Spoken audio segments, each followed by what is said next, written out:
Hi guys, another trade, another day. Gusto ko lang i-share sa inyo itong napakagandang entry setup na nakita natin dito sa gold.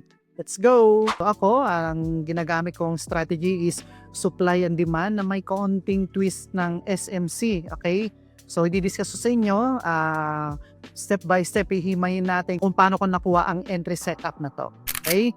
So syempre, una, nag-i-start lagi ako sa higher time frame. Actually, itong gold na to, na-discuss ko na rito sa previous videos natin na may mga nakuha tayong habang packet siya, may nakuha tayong mga magagandang setup. Okay?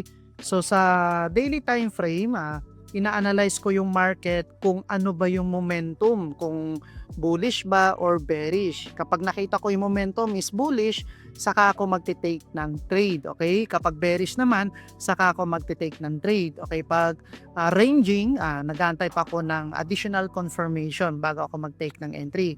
So dito sa daily time frame natin, nakita natin na yung market is bullish, okay? And then bababa ako ngayon sa 4-hour time frame.